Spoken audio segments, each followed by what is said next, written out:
কারণ আপনি তো চিরকাল ক্ষমতায় থাকবেন না মাননীয় প্রধানমন্ত্রী। এই যে আইনটা, এটা আপনি সংবিধানে আপনি যাই লিখতেন, এই যে সংবিধান কমিশন, সংবিধান সংস্কার, আপনি আমাদের সিমেন্টিক শিখাইতেছেন সালাউদ্দিন সাহেব। সিমেন্টিক অর্থগত মানে সংস্কার না সংশোধন, সংবিধান কি করা যায় কি করা যায় না, সংবিধানের বিধিকে বিধি রাখা যায় না, অনুচ্ছেদ বলতে হয়, অমুক বলতে গেলে আমার লাভ কি?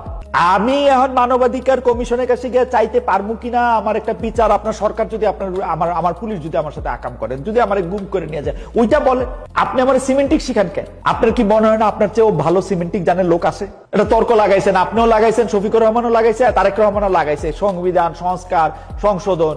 আশ্চর্য ঘটনা। এই যে যেই জিনিসগুলি আপনারা এখন অবহেলা করতেছেন, ছুঁড়া ফেলতেছেন, 5টা 7টা 10টা, আসাদ ভাই, জনাব তারেক রহমান বড়জোর 20টা বিচারক নিয়োগ দিবেন হাইকোর্টে, তাই না?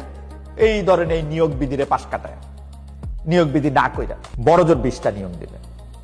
এপিলেট ডিভিশনে বড়জোর আর 5 জন তুলবেন। কেউ কেউ এটা বলতেছেন যে আগামী ইলেকশনে যখন তত্ত্বাবধায়ক সরকার ব্যবস্থা ফিরে আসবে, তখন কে সর্বশেষ অবসরপ্রাপ্ত প্রধান বিচারপতি হবে সেটা আপনারা অঙ্ক কষতেছেন। এই অঙ্ক কষতে গিয়া কিন্তু 15 বছর তত্ত্বাবধায়ক সরকার ব্যবস্থা বাইরে ছিল। ব্যারিস্টার মওদুদ আহমেদ উনি মরে গেছেন, উনি কিন্তু এই অঙ্ক কইসে জাস্টিস কে এম হাসানকে সর্বশেষ অবসরপ্রাপ্ত প্রধান বিচারপতি বাড়ানোর জন্য সংবিধান সংশোধন করে বিচারকদের বয়স 2 বছর বাড়াইছিলেন। হইছে শেষ রক্ষা। 111 আসছে, আপনাকে 15 বা 16 বছর দেশের বাইরে থাকতে হয়েছে, 17 বছর, রাইট? 17 বছর দেশে থাকতে হয়েছে।